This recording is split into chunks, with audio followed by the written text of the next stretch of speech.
Amados irmãos, boa noite. Sejam muito bem-vindos. Mês de férias. Parabenizo a todos estarem aqui e não nas praias. Vou fazer o possível para que a vinda de vocês hoje tenha valido a pena. Eu gostaria de sugerir, antes de iniciarmos, que nos cumprimentássemos uns aos outros, desejando-nos muita paz.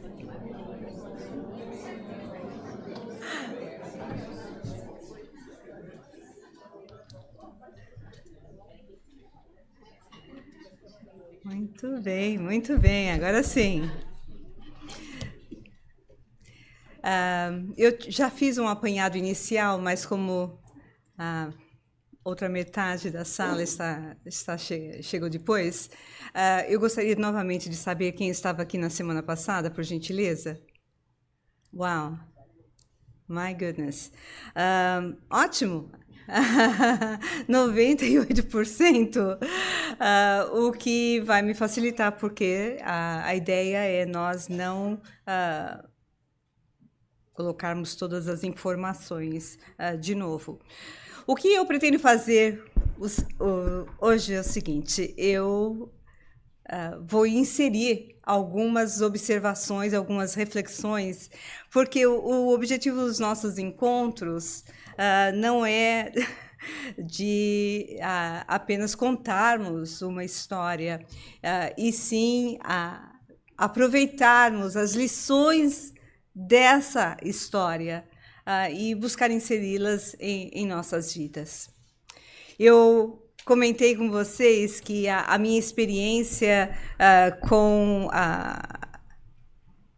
o contato com essas obras, que jamais tinha lido antes, apesar de saber da existência delas, realmente considero que tenha sido uma inspiração, na medida em que foram informações as mais diversas, que eu cheguei quase que a tropeçar em cima delas, deixando claro para mim que o objetivo da mentoria de nossa casa era trazer essas informações para vocês e para os nossos amigos aí na internet.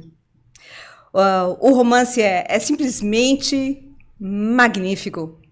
E eu espero conseguir desenvolver a curiosidade necessária para vocês colocarem a mão nos seus telefones, nos seus iPads, ou até mesmo encomendá-los através do Amazon e entrarem em contato com essa obra. Porque contar a história, primeiro, obviamente, pelo tempo que nos é devido, porque esse livro é um seminário de um dia inteiro, fazer isso em um encontro realmente é um desafio significativo. Por um outro lado, eu realmente preciso chamar a atenção de vocês para a riqueza de lições dessa obra. O começo da obra, você vai estar em contato realmente com a história, mais para um pouquinho depois do meio dela para o final, sobretudo nos 30% finais da obra. Sinceramente, eu me senti tocada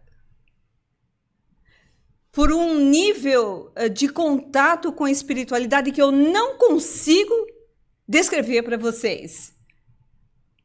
Eu passei um fim de semana inteiro relendo a obra, quando a minha experiência inicial já era de estar entrando numa conexão tal, ou com aquele que é o autor da obra, que é um escritor magnífico, que é o Espírito Charles, que escreveu através de Ivone do Amaral Pereira, ou com a comunidade de espíritos ligada a essa família. De toda forma, a história deles toca em algum nível, a vida de cada pessoa aqui presente e aos nossos irmãos que estão nos acompanhando eletronicamente. O nome do livro, obviamente, faz parte de uma trilogia de Ivone Pereira. O nome do livro é seguido, desculpe, Nas Voragens do Pecado, é um nome passional, e seguido pela continuidade da história da vida dessas criaturas, com o Cavaleiro de Nomieres e o Drama da Bretanha. Antes de qualquer coisa, eu gostaria de lembrar a vocês que ninguém aqui está numa estação de férias. A gente não veio para uma nova vida sem um objetivo maior. Então, todo mundo aqui pediu para reencarnar. Porque nenhum de vocês aqui está no nível espiritual daquelas entidades que são empurradas para reencarnar porque, por serem obstinadas em sua rebeldia, em suas dificuldades morais, e são convidadas, puxadas pela mão pelos mentores, como a gente puxa uma criança para a escola quando ela não quer ir, depois de tentar convencer essa criança de 1000 formas diferentes, a criança obstina, não quer ir, aí você fala, quer saber? O seu livre-arbítrio aqui, acaba aqui agora, é para a escola que você vai. Aqui nos Estados Unidos, a criança não vai para a escola e os pais vão para a prisão, mais ou menos assim. No Brasil não é o caso, mas seja o que for, é sério. Então você, eu, todos nós, escolhemos estar aqui com um objetivo maior de crescer, de evoluir. Então, a reencarnação tem um objetivo maior, que é o nosso crescimento. No entanto, como dizem os mentores, além disso, nós que já nos utilizamos do poder de exercer a nossa vontade, o nosso livre-arbítrio, que eu gosto de chamar da vontade livre, porque o termo livre-arbítrio talvez passe muito batido, mas é a sua vontade e a minha, totalmente livre para escolher. Então, nem sempre nós fizemos boas escolhas. É ou não é? Você pode olhar para a sua vida mesmo. Pensa um pouquinho. Todo mundo pensando. Você já fez algumas escolhas nessa vida mesmo, das quais você poderia dizer, eu poderia ter feito diferente? Levanta a mão. Para as pessoas que não levantaram a mão, cutuca a pessoa do lado dela. Pergunta, você já se arrependeu de alguma coisa? Pois é, nós já nos arrependemos, felizmente, e quem sabe tenhamos a oportunidade, pelo menos eu, tenho várias coisas que eu me arrependi profundamente, de más escolhas, de momentos passionais de minha vida, e você também.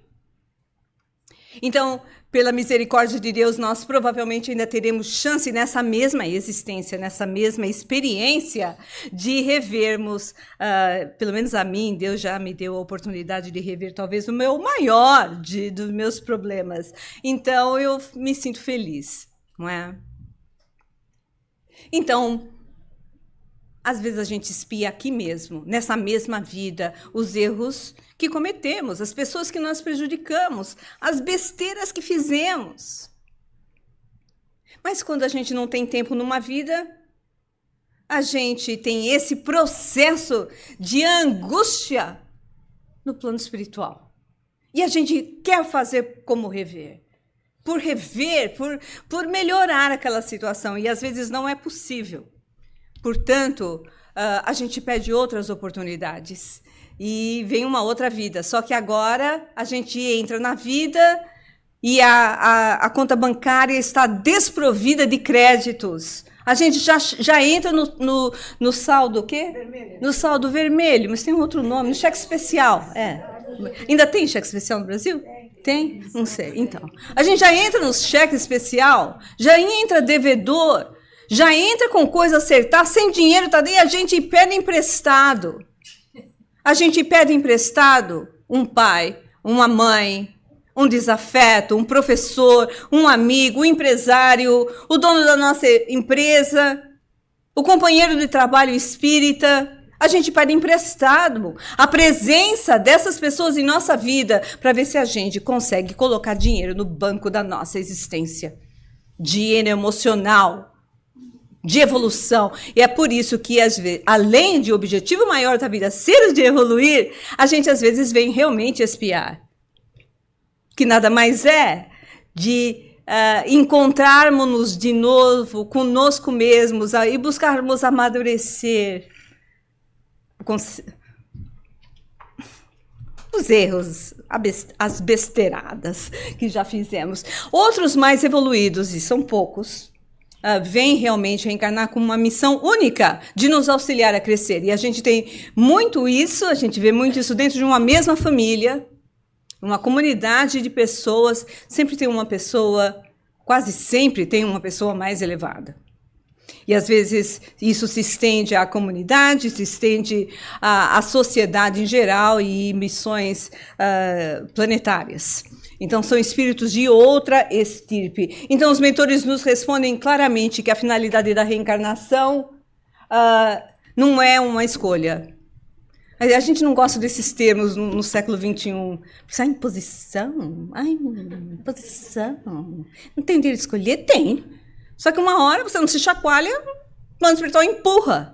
E isso é uma lei do progresso. E Deus visa o progresso das pessoas. Portanto, quando o espírito não compreende a abrangência do seu destino espiritual, Deus realmente coloca a reencarnação como uma parte obrigatória do seu crescimento espiritual. Eu pergunto para vocês, a gente pode crescer, evoluir no plano espiritual? Sim? Sim ou não? Levanta a mão, por favor. Eu adoro ouvir a opinião de vocês. Pode? Ok, então por que a gente reencarna? Todo mundo levantou a mão. Por que a gente reencarna? Para fazer a prova final? Ou para experimentar a carne? Experimentar a carne. Porque no corpo, a sua memória entra em estado de limpeza. O seu hard drive vai chegar fresquinho, limpinho, perfeito, na maioria das vezes, quando não são casos expiatórios mais graves. A maioria das vezes você vem com o seu hard drive, com o software, tudo funcionando, e você vai impor em colocar novas informações. E para que você comece com toda a sua potencialidade em conta, você vem com a memória apagada. De vez em quando, dependendo do nível espiritual da pessoa, da capacidade de percepção mediúnica, a pessoa tem nuances de outras vidas, mas a maioria de nós esquece de tudo. Porque você não quer segurar no teu braço a amante do teu marido de outra vida. Você quer? Você quer segurar no seu braço como sua filha aquela pessoa que você sabe que destruiu o teu lar em outra vida? Sim ou não? Não. Pois é. Mas nós precisamos amar essas pessoas. Aprender a amar. A lei da vida, do universo, é o amor. Então, quando nós saímos, derrapamos na estrada do amor, a gente precisa aprender a dirigir nela de novo. E isso vale para os dois lados. Para o que infringiu as leis do trânsito da vida e para aquele que sofreu a infração, foi acidentado e não suporta a ideia de que foi acidentado. Então a pessoa se frustra. E para que o processo da vida, através das leis impressionantes, dos instintos incríveis da maternidade e da paternidade, as pessoas se unem e você segura no seu braço a ex-amante do teu marido. E você fala, ai, que linda, ai, como eu amo minha filhinha. Ela vira um adolescente impossível.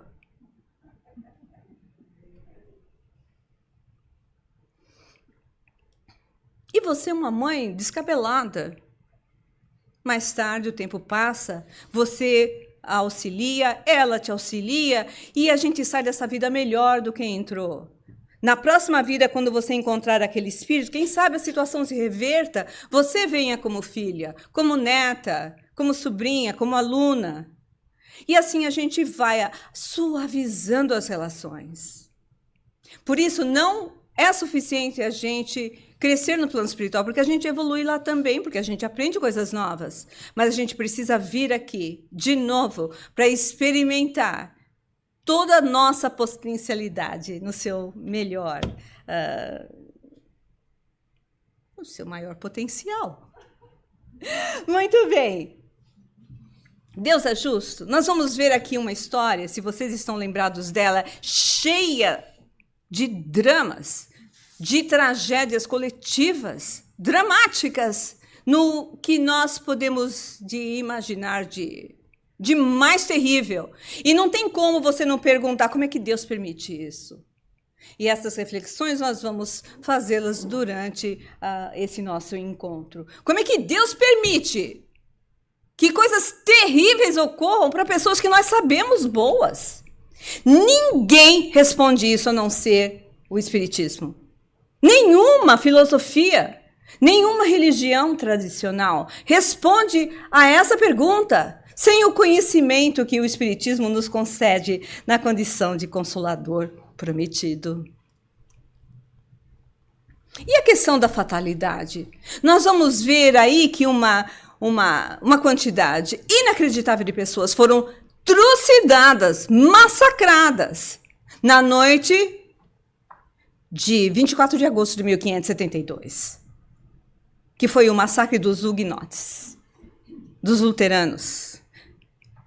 Consta que coisa de mais de 100.000 protestantes foram assassinados uma noite em Paris e nas imediações de Paris por todo o comando militar da rainha na época e da igreja, juntos.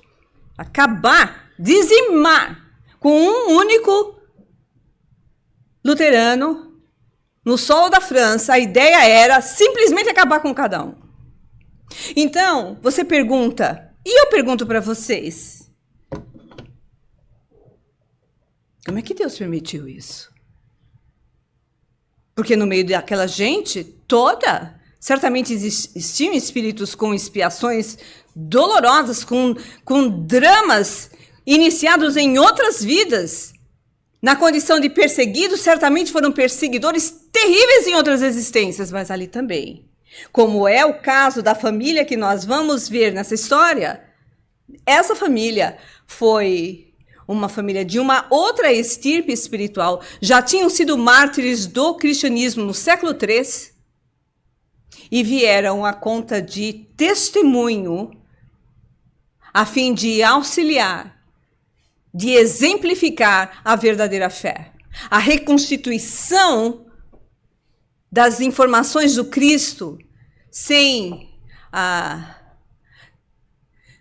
compra de um céu, como era o comum naquela época. Você pagava uma determinada quantia para a igreja para você ter direito a entrar no céu.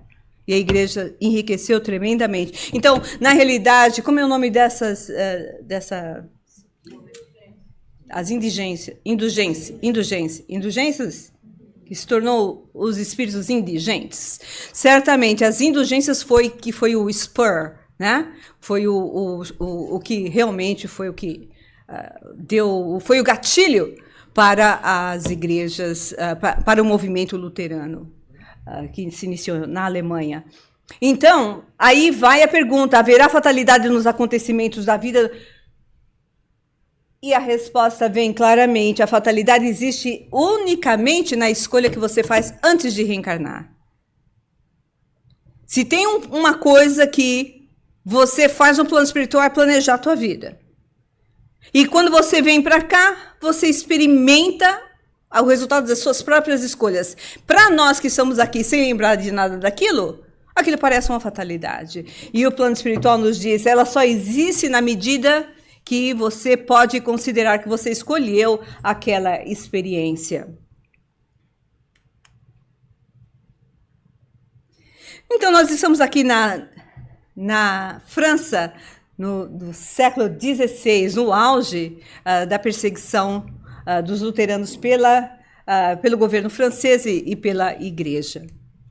Como nós comentamos, foi nessa noite que se iniciou a grande perseguição aos luteranos, e foi justamente a noite dos ignotes, de São Bartolomeu, a morte dos ignotes, que é o início da nossa história. Então, para tentar fazer aqui um pequeno resumo do que nós vimos, nós vamos ver que esse romance vai relatar essa luta entre os seguidores da reforma luterana, sobretudo, e a calvinista também, e descreve o drama e a trama de duas mulheres que simplesmente não se conformaram com o massacre de sua família. Elas se uniram num processo de obsessão absolutamente impressionante, foi um drama, foi uma decisão que se refletiu por séculos de suas vidas. O espírito Charles comenta que as pessoas envolvidas no drama ainda estavam reencarnadas no começo do século XX, onde uma delas foi Ivone Pereira, que foi protagonista dessa história, em condições expiatórias. Quando eles tiverem realmente organizado o seu balanço bancário, moral e espiritual da vida, aí sim eles poderiam recomeçar o seu processo de crescimento espiritual. Então a gente vai conhecer a noção do pacto obsessor, que é uma coisa impressionante, onde os nossos personagens, a Otília, que é a esposa, era a futura esposa do pastor Carlos Felipe, a irmã do Carlos Felipe, a Ruth Carolina, e o Luiz Narbonne, que era conhecido como o capitão da fé. Foi ele que comandou todo o massacre dos huguenotes. Então nós temos aqui, ele estava trabalhando sob as ordens do Duque de Guise. Se os nomes lembram um pouquinho da escola, né, da história que a gente vimos, não é? Mas acima de todos eles estava Catarina de Médicis e a igreja na figura de Gregório XIII. Muito bem, então nós vamos aí. Esses são os personagens principais da história, e é incrível a gente ver a maior soberana da Europa, da Europa inteira, que nem se comparou à própria Elizabeth I da Inglaterra. A mais poderosa soberana da França e da Europa foi completamente enganada por essa garota de 16, 17 anos. Então, é uma história impressionante. A armadilha foi feita para acabar com a vida do Luiz de Narbonne, mas a Ruth de Chapelle, que é a principal protagonista da nossa história, e a sua obsessora, porque ela já se encontrava no plano espiritual, Otília, juntamente com a Catarina, acaba com a vida do Luiz Narbonne nessa existência. Tudo se iniciou com o massacre em Paris, e a família da Ruth era uma família de luteranos discretíssimos, filantropos, faziam o bem para toda a região, todo mundo os amava, e o capitão da fé, o Luiz de Narbonne, foi atrás dessa família e a massacrou. E aí começa a tragédia. Muito bem. Com relação ao Luiz de Narbonne, ele matou todo mundo. Ou se não matou diretamente, comandou a morte, o assassinato de milhares de pessoas. Eu pergunto para vocês, aquela quantidade, aquela multidão de pessoas que foram assassinadas. No meio delas existiam ou não pessoas com débitos tremendos anteriores? Sim ou não? Sim. Sim.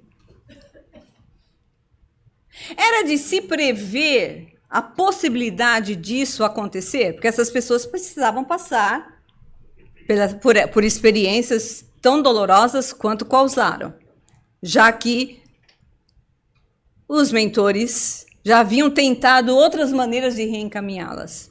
Pessoas não atenderam, os espíritos continuaram recalcitrantes, então veio a dor. E eu pergunto para vocês, ele veio com a missão de matar essas pessoas? Estava no destino da vida dele se tornar o assassino de milhares de pessoas? Quem acha que sim? Porque essa é uma pergunta que tem sentido. Aquele povo todo veio com um drama na encarnação. Eles iam passar por perseguições. Ele foi o autor das perseguições. Estava no plano da vida dele reencarnar na condição de poder, de decidir o destino de todo esse povo todo. Ele veio, uma pessoa pode reencarnar com um mandato de assassinato? Mas os outros precisam passar pela perseguição. E aí, como fica? Uma pergunta importante, tá? Uma pergunta importante. Porque se a gente colocar as coisas em termos do nosso século, quando você pensa nos ataques das torres de Nova York, as pessoas que estavam ali nas torres eram inocentes? Para essa vida, sim. Com certeza. Mas não espiritualmente. Não tinha uma pessoa ali que estava ali por acaso. Todas iam passar por aquela provação coletiva terrível. Os autores daquela perseguição foram os terroristas fanáticos. Interessante, né? Séculos depois, o mesmo fanatismo das cruzadas, da Inquisição, ao contrário agora. Então, aqueles terroristas vieram com a missão de acabar com todo mundo nas torres.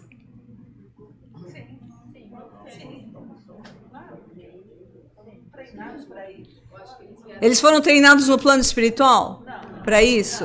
Eles foram treinados aqui, com certeza. Mas no plano espiritual, eles vieram com a missão de se tornarem assassinos, terroristas? Então, essa é uma pergunta, porque o destino, o homem que comete um assassinato sabe, ao escolher a sua existência, a pessoa já cometeu. Então, a pergunta é, antes dessa vida, essa pessoa escolheu que vai se tornar assassino? A resposta dos mentores é clara, não, não. Sabe apenas que, quando escolhe essa vida, ele vai passar por uma tremenda tentação, vamos dizer. A probabilidade é muito grande, mas ele pode tomar decisões diferentes. Aí você fala, e esse povo todo? Ai, meu Deus, e esse povo todo que foi perseguido, que foi perseguidor de cristão, que matou, que estava lá nas arenas, no Coliseu, em Lyon, e em tantos lugares do mundo, já falando, oba, vamos comer mais cristão, colocar mais gente na fogueira, fazer mais gente sentar em cadeira incandescente, vamos furar mais olho, que maravilha! Esse povo todo... quase animais, que só não estavam na condição do comando da perseguição, mas estavam lá iguaizinhos, como os romanos comandando as perseguições. Esse povo todo ia passar por experiências semelhantes. E se não fossem através de experiências dessa natureza, vem o quê? Vem os terremotos. Vem as inundações, vem os dramas públicos, coletivos. Vem os tsunamis arrasando mais de 200 mil pessoas. Portanto, quando a sociedade evolui e essas perseguições coletivas já não existem, já não têm lugar, vem os comprometimentos coletivos. Por isso que Deus não está distraído. Então Deus é justo e bom. E Ele vai permitir que coisas boas ocorram, até pessoas que já tenham se melhorado nessa própria existência, mas que ainda tenham um saldo especial, devedor, com suas próprias consciências. Não é Deus lá fazendo o artigo bancário, dizendo, olha, você deve tanto, então você vai ter que passar por tanto. A pessoa, essa história, você vê o drama consciencial dessas pessoas no plano espiritual através desse romance. O inferno emocional que eles vivem. Então, a punição é de si para si próprio. A pessoa não tem paz enquanto não é justa, não é bom. E Deus coloca leis sábias para o universo para nos auxiliar a crescer. E quando nós saímos da experiência dessas leis, nós sucumbimos por nós mesmos. E queremos nos reorganizar, nos harmonizar. Então, o mal jamais será uma fatalidade se soubesse previamente que, como o homem teria de cometer um crime, a gente diria então que o espírito estaria predestinado a fazer o mal. E não existe, o mal não é uma predestinação. Existe sempre a escolha de fazer o bem, fazer diferente.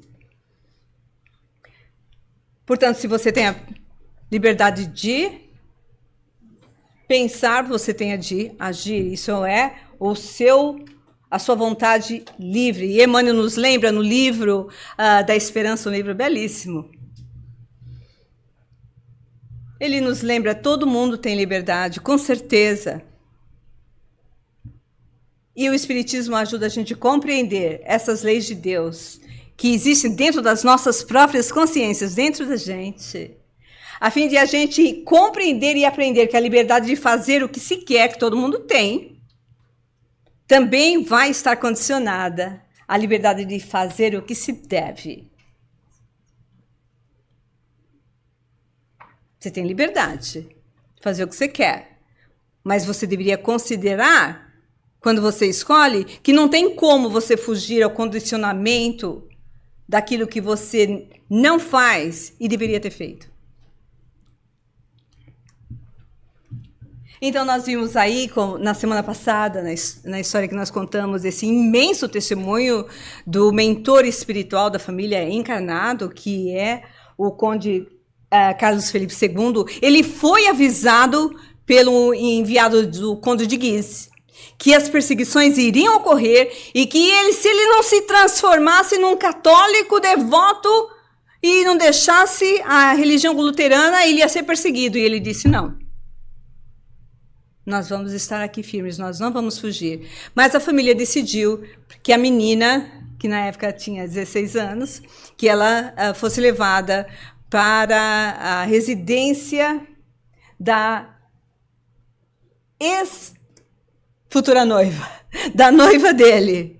Porque a menina, o irmão da menina era amigo do capitão da fé. Então eles achavam lá, ninguém ia mexer. Então a menina escapou do massacre no castelo da família de La Chapelle, porque a família deliberou que ela saísse. Então, o pai, o conde Felipe I e o conde Felipe II levaram a menina para o castelo da Otília Louvenie. Lá, as duas ficam sabendo que o massacre foi feito. A moça estava fraquíssima, aí acaba definhar de vez. A Ruth se rebela de uma forma como é compreensível no trauma das notícias, mas as duas fazem esse pacto. E as duas, a Otília, na realidade, convence a Ruth a ser a autora de uma vingança inacreditável, planejada. E ela diz no final da história: quando ela encontra com Luiz de Narbonne no plano espiritual. A Ruth era uma fantoche dos meus desejos. Todas as ideias que ela teve, fui eu que dei. Ela aqui, ó, comia na minha mão. E eu tinha todo esse poder sobre ela, porque ela odiava o comandante Luiz de Narbonne. Então eu podia fazer. E eu fiz ela jurar, e ela se compenetrou daquele juramento, e foi assim que as duas se comprometeram. E aí houve esse juramento dramático, onde ela diz: minha Ruth, fica certa que me tornarei a sombra da tua vida, a sombra da tua existência. E foi isso que ela fez. E aí eu pergunto para vocês, se dá início um processo obsessivo de quem? Para quem? Quem passa a ser o obsessor? É a Otília. A Otília tem chifrinho? Tem rabinho? Tem capa vermelha? Não, é uma pessoa. É ou não é? Uma pessoa. Uma pessoa como eu e você. Que odiou com todas as forças da sua alma.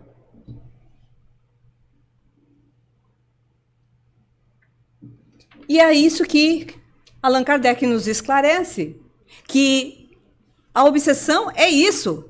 É uma ação, é uma influência espiritual uma influência de um espírito, uma pessoa desencarnada. Não é uma pessoa. Uma pessoa, gente. É a Marcela, é a Renata, é o Carlos, é o Rodrigo. Desencarnado. É uma pessoa sem o corpo físico. Apenas isso. Cheio de emoções, desejos, esperanças e traumas. Essa pessoa começa a influenciar outra. E não é uma influência de vez em quando. Porque influência de vez em quando é uma perturbação espiritual. Sabe quando você está aborrecido? De mau humor? Acordei com o pé esquerdo. Pois é, no plano espiritual você estava zonzando por aí. E não estava em companhia, boa companhia. Chega e todo lado, todo cheio, encharcado de energias negativas. Então já acorda realmente no pé esquerdo. Então você sai de perto. Ok? Começa a orar pela criatura, diz bom dia e vai para o trabalho discretamente. Sai de mansinho. E esperando que a pessoa se reequilibre durante o dia. Isso é uma perturbação espiritual. Mas aqui é uma ação persistente. O espírito não te larga. Ok? O espírito não te larga. Você dorme, você encontra com ele. E isso acontece para os adultos que têm, muitas vezes, dificuldades imensas de dormir, não é por causa só de ansiedade e depressão e problemas de trabalho, familiares, afetivos. A pessoa não relaxa, obviamente, está cheia de problema, a cabeça não relaxa, não dorme. Mas, às vezes, é aquela intuição de que quando você se desprender do corpo, você dá de cara com pessoas com espíritos desagradáveis. Crianças que têm medo do escuro, não é só medo do escuro, não. Pode ser que a criança esteja sob a influência do obsessor. Imagina, meu filhinho, não fez nada, tão lindo, tem 5 anos, 6 anos, 7 anos. Agora, nessa vida. E nas outras? Então, aí vem, não é? Todo um trabalho que a família pode fazer para aliviar essas questões. E nós pretendemos falar sobre essas questões com as crianças e adolescentes no mês que vem. Eu vou dar um break para vocês porque eu achei muito intenso. Eu falei, eu vou falar da sequência do livro. Mas eu precisava de um break, eu acho. Eu li o livro inteirinho esse fim de semana de novo. Meu marido falou assim, você está com algum problema, Lívia? Eu falei, não. Eu não consigo desligar. Quando eu li o livro de novo, eram 2 horas da manhã, eu falei, não é possível, preciso dormir. Mas eu não sei o que aconteceu. Esse livro, eu vou fazer uma terapia, porque tem alguma coisa. O livro me falou demais. As experiências, as reflexões, o drama, as escolhas as experiências nessa vida e os personagens vivendo os dramas no plano espiritual é uma coisa incrível. O livro é impressionante.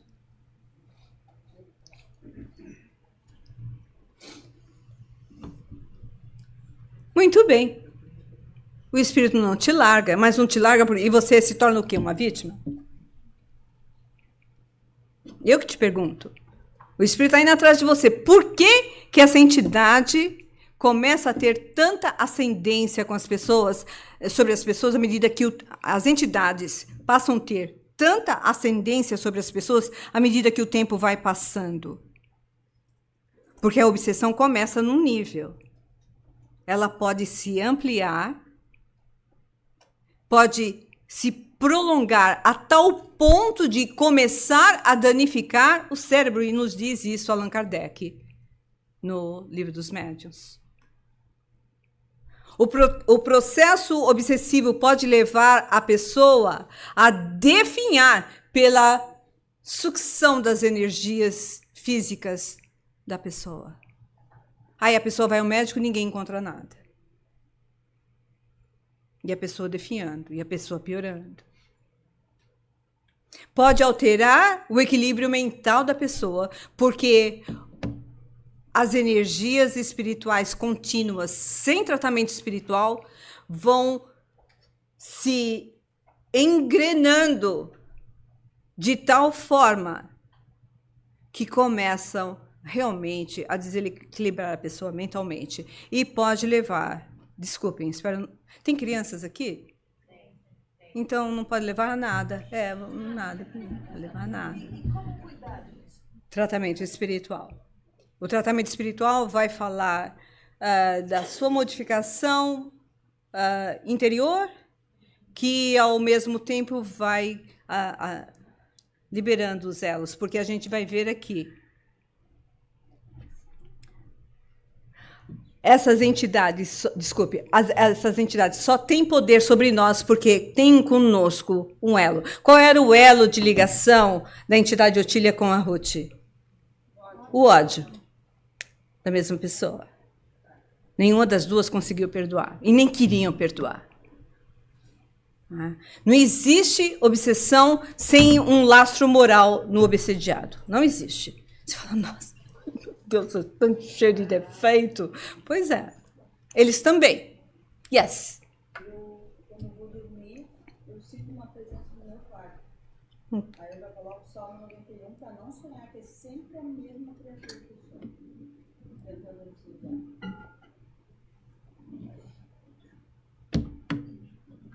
Mas eu sinto a presença. Ok. Se você já conhece, já consegue reconhecer como a mesma presença, já consegue reconhecer a entidade, eu realmente recomendo que você procure a casa espírita. Ok? É todo um processo e às vezes demora. Porque ninguém se modifica de uma hora para outra. Então, mas a gente não precisa continuar com os muitos anos. A ideia não é continuar com os muitos anos. Existe um tratamento espiritual e, às vezes, precisa a influência de um terceiro, e nos diz isso Allan Kardec no Livro dos Médiuns. Às vezes, a influência é tão significativa que você precisa do impacto magnético, físico, de alguém nesse processo para começar o afastamento vibratório, a ascendência vibratória fluídica daquela entidade sobre a gente. E os mentores agindo. É um processo. Então, eu recomendo que você nos procure às quartas-feiras. Ok? Muito bem. É difícil perdoar? Com certeza. Muito difícil. Mas é mais difícil ainda odiar. Você quer voltar com aquela peste da sua vida 20 vezes? Quer? Sim ou não? Se a resposta fosse não, eu diria, vocês estão muito bem. Mas se você não conseguir perdoar, você vai voltar com aquela criatura 20 vezes. Porque basta odiar para você continuar a voltar com a pessoa. Eu não quero nunca mais ver aquela criatura na minha existência. Perdoe. Ame. Não, quer voltar com a mesma pessoa? Odeie. Ai, mas eu não suporto, não sei o que, eu não me livro desse traste na minha vida. A mensagem de hoje foi, eu comentei com a nossa irmã Cristiane, a mensagem parece os desafetos. O nome é afeto. É o contrário do afeto. Aí você começa a cozinhar alguma coisa para a criatura. Um prato que ele gosta. Sem jogar vibração negativa. O menino faz alguma coisa simpática para a menina. O que ela gosta? Ela precisa de um time off com as amigas? Fica você com os filhos. Mas as coisas não estão muito bem, se eu liberar ela para sair, fica complicado. Não, faz alguma coisa de bom para ela. Faz um agrado. Qual foi a última vez que você fez um pequeno elogio? Mesmo que ela não esteja tão bem, arranja alguma coisa de bom. Mulheres, sejam criativas. Eu só não vou falar o nível de criatividade porque tem crianças na sala. Aí você fala que é absurdo falar essas coisas no centro espírita. Mas é ok falar num atendimento fraterno. Quando o casamento já está arrebentado. Usem a sua criatividade. Mulheres, sejam criativas. Às vezes, as coisas precisam ser mais rápidas. Eles precisam da rapidez. Você fala, mas eu preciso de mais tempo na minha vida, na minha existência. Sim, mas o coitado é rápido. Dê uns rápidos. Se isso não for editado, eles já estão me fazendo assim. Desculpem, mas você vai ouvir isso aonde? Existem as coisas do espírito, as coisas da matéria, nós estamos na matéria. Se você quer cuidar do espírito, você tem de lembrar das coisas da matéria. Aí a menina casa, tem o filho, tá tudo lindo antes. Aí não, tá desgastadíssima, porque não tem... Nunca tive essa experiência, mas eu vejo as pobres das coitadas, descabeladas, com criança de 1, 2, 3 anos. Pega o filho na frente, pega o filho, mas esse, pega você o filho e põe o filho no meio da cama. Ai, estou muito cansada hoje.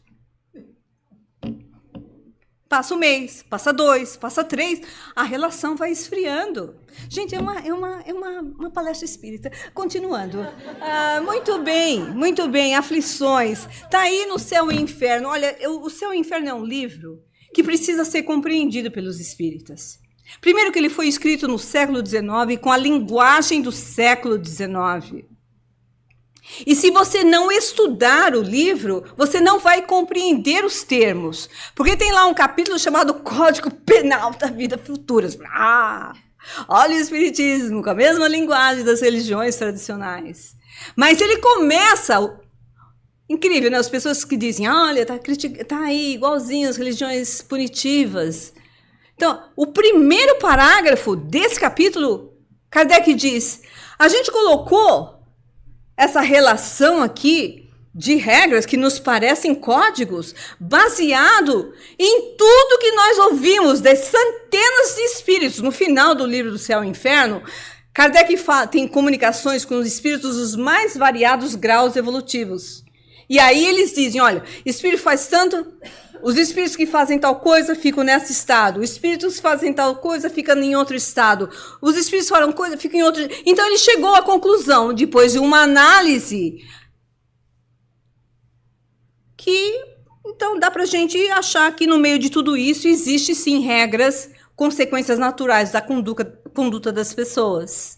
Então a gente aprende então que as aflições na reabilidade, literalmente, o sofrimento é inerente à imperfeição.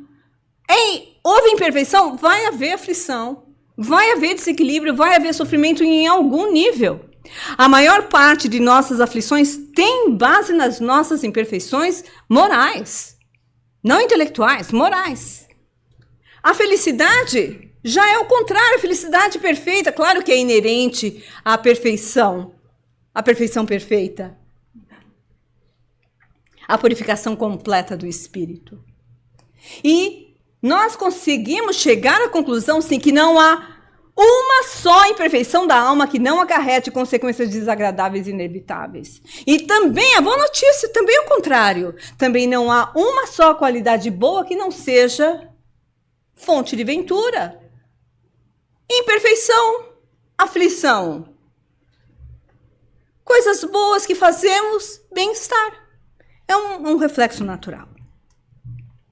E aí nós voltamos à nossa história, quando foi aí que nós paramos na última vez. Você fala, nossa, Lívia, são 8h15.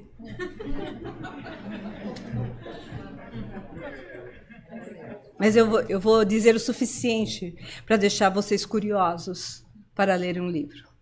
Porque agora a gente vai ver que depois do pacto que as duas fizeram, a Ruth Carolina vai para Paris, assume a personalidade, a identidade da Otília, engana a soberana da Europa, a soberana Catarina de Médicis. De todo jeito, a Catarina descobre quem ela é pela semelhança física. Ela não perde o seu equilíbrio emocional e fala assim, olha, você descobriu quem eu sou? Eu realmente sou Ruth de La Chapelle, eu sou a luterana, eu sou uma huguenote, mas você também quer acabar com um monte de gente? Um deles é o capitão da fé, que é filho da amante do seu marido e tem direito ao trono. Então, nós duas temos a ganhar. Então, nós podemos nos organizar para acabar com essa criatura. Aí a Crowley diz, mas não é que é verdade? Então, aí a trama é impressionante.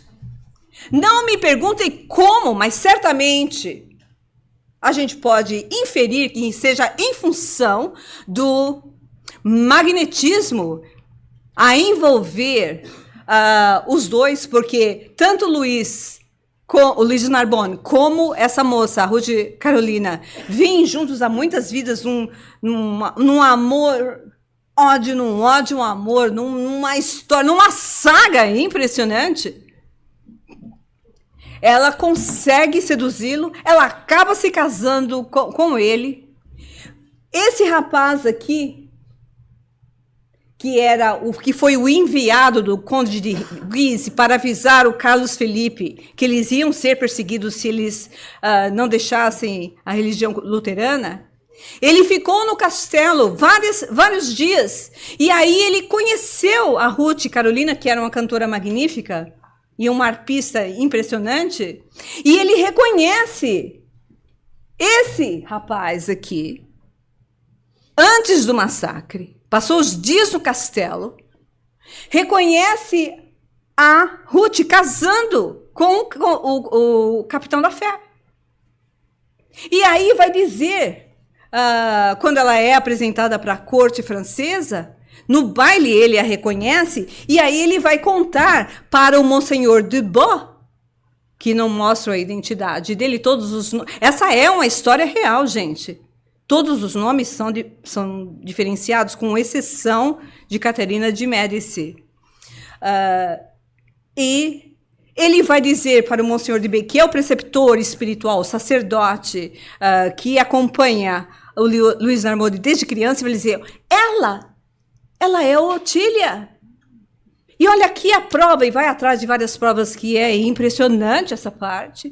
Ele chega e conta para o Luiz, você está casado com uma impostora. O Luiz, essa cena, gente, mas nem Netflix. Essa cena é impressionante. Ele enlouquece. Ela desafia ele, e ele ia falar assim, eu amo você o suficiente, você vai ser minha prisioneira. E começa a levar ela para as masmorras do castelo dele, tudo cheio de castelo. E todo um bom castelo tem uma masmorra. E aí, a Otília, no plano espiritual, fala, não, invente uma história. Aí ela inventou uma história que eu não vou contar para vocês, vocês vão descobrir depois. No que ela inventa toda essa história, toda essa artimanha, ela consegue que o Luiz de Narbonne, em consentimento com Catarina de Médicis, caia numa armadilha inacreditável que só lendo para saber os detalhes. A história é inacreditável. Essa parte, esse enovelamento de situações, gente, aconteceu. Isso que mais me impressionou na história. Aconteceu, isso aconteceu. Simplesmente para acabar, ela conseguiu consumir a vingança dela. A Catarina, sabe o que a Catarina fez? Todas as pessoas achavam que o Palácio do Louvre, as masmorras, as prisões do palácio tinham sido fechadas. Mas a Catarina deixou-as abertas, porque lá ela mandava todos os inimigos políticos dela, sem ninguém saber. E foi para lá que ele acabou indo. E aí o mentor, o escritor espiritual diz, e é assim que o desgraçado senhor de Narbonne caía irremediavelmente na rede tecida pelas 3 eminentes figuras femininas de sua vida que se afinavam com as trevas dos seus próprios caráteres. Essas 3 mulheres, uma no plano espiritual, 2, uma menina, a outra uma poderosa soberana, conseguiram destruir. Ele foi mandado para as masmorras do palácio do Louvre. Definhou lá por um pouco mais de 2 anos. Normalmente, conta o autor, as pessoas enlouquecem nos primeiros meses, porque não tem luz, não tem porta, não tem ar. Ele mal conseguia ficar de pé, ele era alto. E ele lá, comendo pão estragado e um pouquinho de água, ele definhou lá até que finalmente ele morre ele foi na realidade sepultado vivo nas masmorras. Sepultado vivo. Ninguém sabia, ainda tem mais essa. Ninguém sabia o que tinha acontecido com ele. Isso é parte também da trama. Ele tinha desaparecido do mapa. E nesse ínterim, o que acontece? A menina, depois de 2 anos e pouco, ele desencarna. Ele desencarna quando ele começa a sentir a aproximação da morte. Ele faz uma prece pela primeira vez. Veja, ele era um fanático religioso. Ele não era um homem mau, não era um homem perverso. Mas era um fanático. Ele acreditava que ele estava fazendo o certo, acabando com os luteranos da face do solo francês. Ele achava que estava servindo ao Estado, na figura da rainha, e a igreja que ele amava. Ele não amava a Deus, ele amava mais a igreja do que a Deus. Ele não tinha essa relação com Deus, ele tinha relação com a igreja, ele não conhecia outra coisa, ele foi criado num convento. No mosteiro, melhor dizendo. Aí ele pede perdão para as 2 no plano espiritual, e aí a gente vê o desencarne dele, que eu faço questão de ler algumas passagens para comentar com vocês o processo da desencarnação de uma pessoa no nível espiritual dele. Mas tem algumas coisas de lembrança com todos nós, porque quando começa a se aproximar o desencarne, uma sonolência profunda, e no caso dele, um aterrador desmaio, um estado pré-agônico pesou sobre as faculdades. Ele começou a se sentir como se estivesse no vácuo, imerso em trevas, nos abismos do qual percebia vagos rumores assustadores. Então ele começa a entrar em contato com o plano espiritual. Nesse ínterim, ele começa a ver a vida inteira dele, o que é comumente relatado quando nós estamos para desencarnar, é como um flashback, como em questão de segundos, um filme passando na sua frente, e aí ele começa a entrar em contato com a influência das entidades que ele havia mandado matar. E ele começa a ver tudo isso no plano espiritual. Começou a ter visões, gritos, gemidos da noite de São Bartolomeu. De repente caiu em pesada inconsciência, não sabe por quanto tempo. E depois de não sabe quanto tempo ele acabou despertando, mas sentindo as mesmas dores, as mesmas angústias. Imagine, esse homem ficou 2 anos numa masmorra úmida, fétida, cheia de rato, cheio de urina, cheio de tudo mais. O pior lugar que você pode imaginar no mundo. Ele desencarnou doente, obviamente. Mas quando ele desencarna, ele continua a sentir as dores. E depois de um tempo, ele começa a perceber que além das dores, ele começa a sentir um cheiro fétido. Ele fala, nossa, minha situação está ainda pior. Mas ele se sente vivo, porque ele está sentindo tudo isso. Então, ele não sabe que ele tinha morrido. Nesse ínterim, o carcereiro mandou informações para Caterina de Médici, que estava começando a sair exalações da cela de Luiz Narbonne, e eles acreditavam que ele estava morto. Aí o que ela faz? Ela manda os pedreiros fecharem a masmorra. E o autor espiritual conta, quem for visitar o Louvre nas partes das masmorras, imagina a vibração, good luck. Você vai lá visitar o Louvre, você olha, você pensa que é uma parede normal, ninguém sabe que ali é a entrada das masmorras. Então ele foi literalmente sepultado vivo. Aí passa-se um tempo, ele vê alguém começando a mexer na porta e aparece um militar e diz, és livre, Luiz de Narbonne, retira-te. Ele atordoado, como que caindo aos pedaços, caindo em pé, ele sai com pavor de ser preso de novo. Imagina, alguém me libertou, quem é que fez isso? E começa o processo da libertação dele, não é? E aí os mentores nos dizem, né? Porque essa é uma pergunta que vale, porque todo mundo tem medo da morte, ou pelo menos quase todo mundo. Porque no fundo, a gente não só tem medo do desconhecido, mas a gente tem medo que vai doer. E aí os mentores dizem, a separação da morte, desculpe, do corpo e da alma não é dolorosa.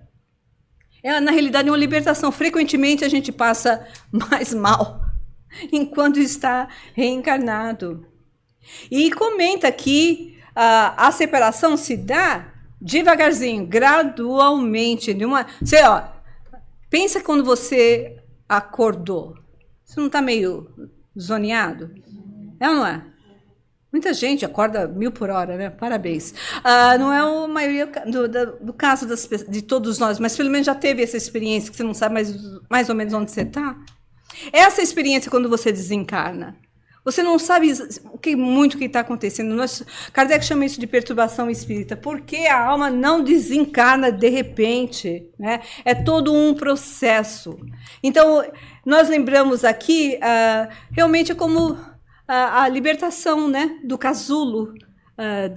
No caso da borboleta, vai devagarzinho, devagarzinho, até que ela se liberta. É assim, a alma se liberta devagarzinho, não é? E eles dizem, para algumas pessoas, até pode ser até mais rápido se a pessoa for mais desprendida, mas para a maioria das pessoas é bastante vagarosa, sobretudo se a pessoa é extremamente materialista. Yes. A alma e o espírito é a mesma coisa? A gente pode dizer que sim, mas em termos didáticos, Kardec gosta de chamar a alma como sendo o espírito encarnado, didaticamente, mas a alma e o espírito é a mesma coisa. Mas no espiritismo, como ele faz muitas referências ao espírito encarnado e ao espírito desencarnado, didaticamente a alma é o espírito reencarnado.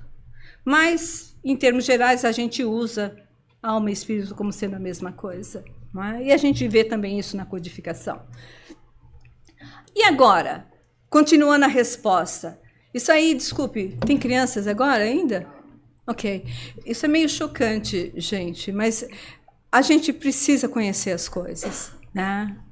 O processo é gradativo, o processo não acontece de repente, ele não é doloroso, mas se o espírito for muito apegado ao corpo, não é que o processo é doloroso, é que o espírito não se liberta do corpo. Por ele não se libertar do corpo, o corpo está morte clínica, ok? Não tem mais nada. Mas o espírito não se separou, porque ele não consegue se separar. Porque está muito agarrado no corpo. E o corpo, uma hora ele vai se separar. Quando é que ele vai se separar? Eu que pergunto para vocês. Uma hora o espírito vai se separar do corpo. Quando é que vai acontecer isso? Quando não tiver mais corpo. Então, quando a gente ouve dizer que tem espíritos que conhecem e que passam pelo processo terrível da experiência da decomposição, isso é real. E isso sim dá medo. Aí você fala, nossa, agora então que eu estou apavorada, prefiro não morrer. Pois é, sinto muito para morrer. Aí você faz o que para não passar por esse processo? O que você faz? E eu também. Lembra que a vida é uma passagem.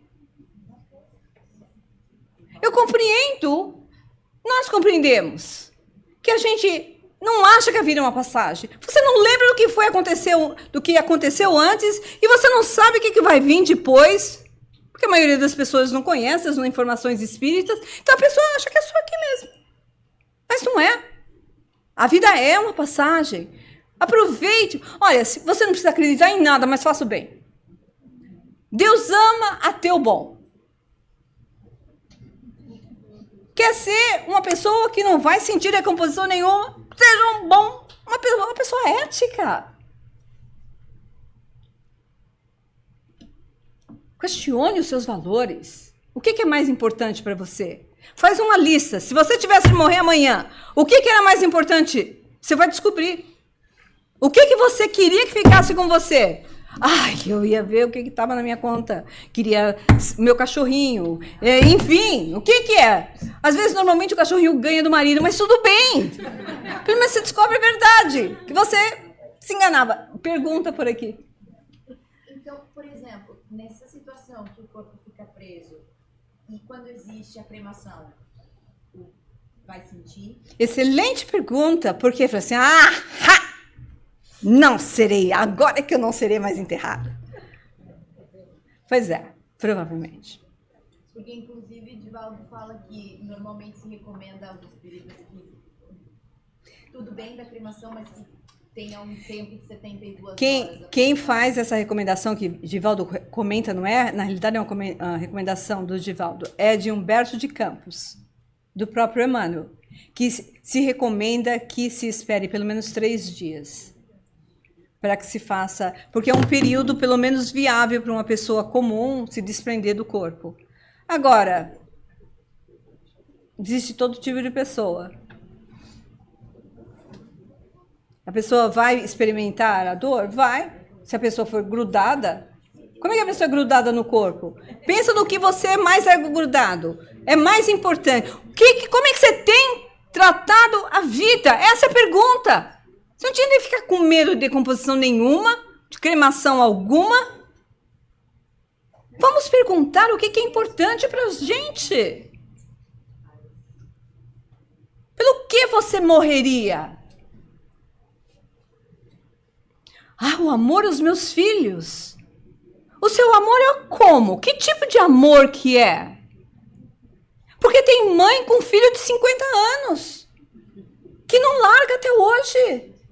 Que inferniza a família inteira. Os exemplos são tantos. Nós poderíamos aqui passar horas grifando. E você faz o questionamento hoje, antes de dormir, que você pode morrer amanhã. Gente, você não vai morrer amanhã. Pode ser que seja hoje à noite. Não, brincadeirinha. Mas aí eles fazem um comentário que na maioria dos suicídios, o que significa a maioria, não todos, mas a grande maioria, as entidades passam pelo processo absolutamente impressionante e horroroso da decomposição. Muito bem. Mas para a pessoa em paz, os fascistas esperam o público feliz. E eu venho aqui, vou terminar, claro, vou terminar, dizendo que a morte não tem nada de penosa ao homem de bem. É calma em tudo o que é semelhante e acompanha o despertar tranquilo. Não fica pensando no instante da morte. Pensa na sua vida. Como você a vive. Nos teus valores. O Espiritismo é o Consolador prometido por Jesus, nos explicando a vida. E se você não consegue compreender as informações que a doutrina nos traz, vá para a igreja que você quiser. Ou vá para nenhuma, mas seja uma pessoa de bem. Mas é uma judiação. Todo esse montante de informações que pode nos auxiliar a nos conhecer mais e melhor e a viver mais, com mais sentido, porque a crise vai vir. A dor vai vir em algum instante das nossas vidas ou algumas vezes. Porque no dia que você perder aquele esposo que está deitado ao seu lado por 45 anos e olhar do lado, você vai sofrer. Porque não tem como. Se a pessoa mudasse de país, você sentiria. Mas você não vai se desesperar. E as mães e os pais que perdem um filhinho, gente, eu não consigo imaginar dor maior. Um pai que perde uma criancinha, um filhinho de 5, 6, 7 anos, 3 anos, 2 anos. O Espiritismo explica o porquê dessas experiências. Você lê o livro Entre a Terra e o Céu e você vai ver essas mãezinhas se encontrando com seus filhinhos no plano espiritual, os vendo felizes. Não tem uma criança que vá parar no umbral. Ok? Todas as crianças são assistidas e vão para as colônias espirituais. E dependendo do seu grau evolutivo, continuam o seu amadurecimento lá, até reencarnarem de novo. É comum uma criança desencarnar e voltar como o seu netinho ou como o terceiro filho. Faz parte do processo dramático dessas reencarnações, das experiências desses pais e dessa família. Só o Espiritismo explica isso. Você vai sofrer, mas você não vai desesperar.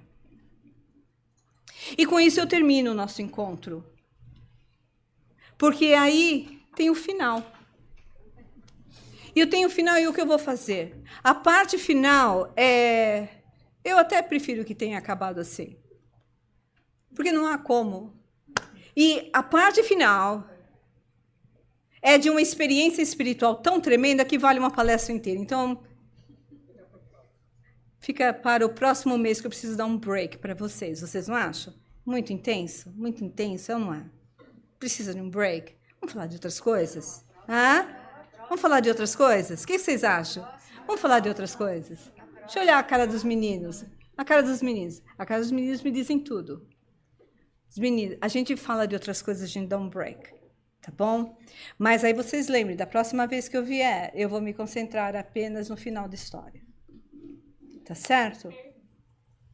Gente, muita paz, muita harmonia, muita luz. Eu sou grata à doutrina espírita para a minha vida. E eu espero que para vocês também. Muito obrigada pela atenção.